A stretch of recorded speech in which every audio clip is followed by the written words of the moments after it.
एक बड़े शहर में रतनलाल अपनी बेटी संध्या और छोटे बेटे कुणाल के साथ रहता है। रतनलाल बहुत गरीब है और शराबी किस्म का आदमी है। वो रिक्शा चलाकर अपना जीवन यापन कर रहा है। रतनलाल एक अधेड़ उम्र के आदमी योगेश्वर को कभी कभी अपनी रिक्शा से मार्केट या मंदिर छोड़ता है और कभी कभी बाजार से उसका सामान भी ले आता है। एक दिन रतनलाल योगेश्वर से कहता है, साहब, आपके पास गाड़ी है, फिर भी आप कभी कभी रिक्शा से क्यों जाते हो? इन शहर की गलियों को आराम से देखना मुझे बहुत पसंद है। ठीक है साहब, मैं चलता हूँ, कल फिर आऊंगा। अरे रतनलाल, रुको तो। मैंने सुना है कि तुम अपनी बेटी को कुछ पैसों के बदले किसी को दे रहे हो। अभी किसी को बेचे नहीं तो क्या करे साहब। एक छोटा बेटा है, उसको पढ़ाना भी है, उसकी देखभाल भी करनी है, और अगर मैं बेटी को घर में रखूंगा तो उसकी शादी कैसे करूंगा साहब? तुमको कितने पैसे मिल रहे हैं? अब 50,000 साहब। देखो, मैं तुमको पूरे 20 लाख रुपए देता हूँ। तुम अपनी बेटी संध्या को मुझे दे दो। हैं? 20 लाख? धन्यवाद साहब, धन्यवाद। मैं कल ही उसे आपके पास छोड़ जाऊंगा साहब। अगले दिन रतनलाल संध्या को हमेशा के लिए योगेश्वर के यहाँ छोड़ आता है और बदले में 20 लाख रुपए लेकर घर आ जाता है। रतनलाल जिंदगी में पहली बार इतने पैसे पाकर बौखला गया। उसने एक अच्छा घर लिया। कुणाल, अब हमें कोई चिंता नहीं है, तू अब अच्छे से पढ़, खूब मन लगाकर पढ़ाई करना। पापा, मुझे पढ़ाई करना अच्छा नहीं लगता। अरे तूने अगर ज्यादा बकवास की ना तो बहुत मारूंगा। कल से तू अच्छे स्कूल में जाएगा तो जाएगा, हाँ बस। कुणाल का एडमिशन एक अच्छे स्कूल में हो जाता है, लेकिन आए दिन स्कूल से शिकायत आती ही रहती है। 10 साल बाद एक दिन प्रिंसिपल मैडम रतनलाल को स्कूल में बुलाती है। रतनलाल, आपका बेटा कुणाल बहुत आवारा हो गया है और ये बिल्कुल भी पढ़ाई नहीं करता है, बल्कि उसका दिमाग गलत कामों में जा रहा है। अब मैं उससे बात करूंगा मैडम। ठीक है, आज ये आखिरी मौका है, अगली बार तो मैं उसे स्कूल से ही बाहर निकाल दूंगी। रतनलाल घर आ जाता है और कुणाल से कहता है, कुणाल बेटा, मैं तुम्हारे ऊपर इतना पैसा लगा रहा हूँ, फिर भी तुम स्कूल में सही से क्यों नहीं पढ़ते हो? आप तो रहने ही दीजिए, मैं सब जानता हूँ कि ये पैसा कहाँ से आया है, और वैसे भी अब ये पैसा मेरा है। मेरा जो भी मन होगा मैं करूँगा। आज के बाद मैं कभी स्कूल नहीं जाने वाला। रतनलाल को अपनी बेटी की याद आती है और वो रोने लगता है। 5 साल बाद कुणाल एक दिन एक लड़की को शादी करके घर ले आता है। पिताजी, ये मेरी पत्नी है स्वीटी। तुमने शादी कर ली?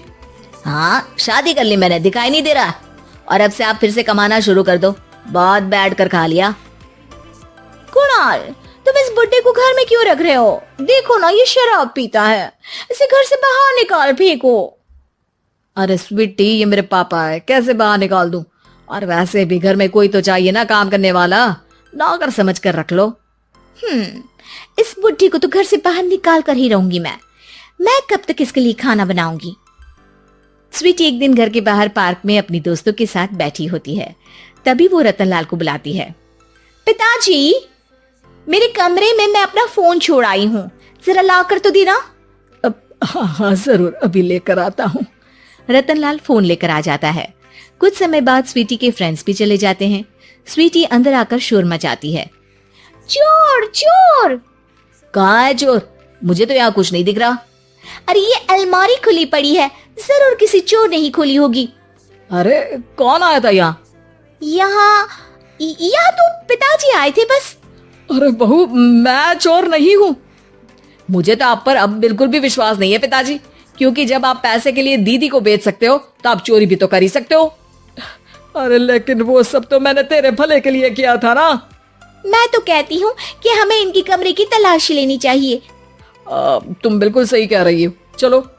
स्वीटी और कुणाल दोनों रतनलाल के कमरे की तलाशी लेते हैं और उन्हें वहाँ स्वीटी की ज्वेलरी और पैसे मिल जाते हैं। मैं तो पहले ही जानता था कि चोर आप ही हो। निकल जाओ मेरे घर से और दोबारा अपनी शक्ल मत दिखाना। रतनलाल आंखों में आंसू लिए घर से निकल जाता है। स्वीटी मन ही मन सोचती है, आज तो मेरी प्लानिंग सफल हो गई।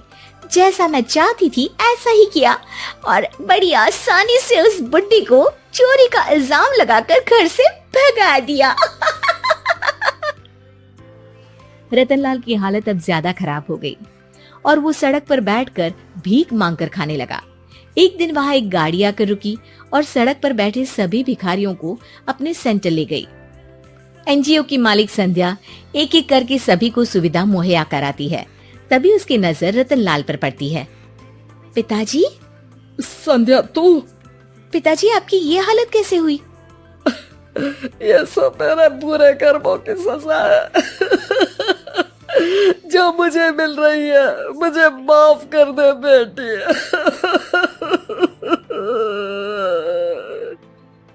पिताजी, मैं आप पर बिल्कुल भी गुस्सा नहीं हूँ, क्योंकि आपने मुझे यहाँ भेजकर अच्छा ही किया। मेरी जिंदगी बदल गई। लेकिन ये सब हुआ कैसे बेटा? आप ये नए कपड़े पहनो, तब तक मैं योगेश्वर अंकल को बुला कर लाती हूँ। योगेश्वर अंकल? हाँ अंकल। योगेश्वर जी ने तुझसे शादी नहीं की थी? नहीं तो पापा, उन्होंने तो मुझे पढ़ा लिखा कर इस काबिल बनाया है कि मैं आज सबकी सेवा कर पा रही हूँ। रतनलाल पश्चाताप करके रोता रहता है। तभी योगेश्वर भी वहां आ जाता है। रतनलाल जी, आपकी ये हालत कैसे हुई? इतने सारे पैसों के बावजूद भी? क्योंकि मैंने बेटे और बेटी में भेदभाव किया था। लेकिन आपने ये कैसे किया? मुझे ये जानना है, बताइए। सालों पहले जब संध्या छोटी थी, तब मैंने एक बार एक आदमी से तुम्हें बात करते हुए सुना था, जो कुछ पैसों में संध्या को तुमसे खरीद कर शादी करना चाहता था। मैं उस समय एनजीओ में बच्चों के लिए ही काम कर रहा था और मैं किसी भी लड़की की जिंदगी खराब होते नहीं देख सकता था। इसलिए मैंने अपने जीवन की कमाई का एक बड़ा हिस्सा तुम्हें दे दिया था। सच में कितना गलत था मैं। मुझे माफ कर दो। अब आप दोनों मेरे साथ घर चलो और आज मैं अपना सच्चा प्रायश्चित करना चाहता हूँ। योगेश्वर और संध्या रतनलाल के साथ घर जाते हैं। स्वीटी दरवाजा खोलती है। चोर भिखारी, तू फिर से आ गया? चल भाग यहाँ से बुड्ढे। ये घर तुम्हारे बाप का नहीं, मेरा है। बाहर निकलो यहाँ से। रतनलाल कुणाल और संध्या को घर से बाहर निकाल देता है। योगेश्वर जी, अब ये घर आपका है और अब आप यहाँ एक और एनजीओ खोल सकते हैं। शायद अब ये सच्चा प्रायश्चित है। संध्या अपने पिता के गले लग जाती है।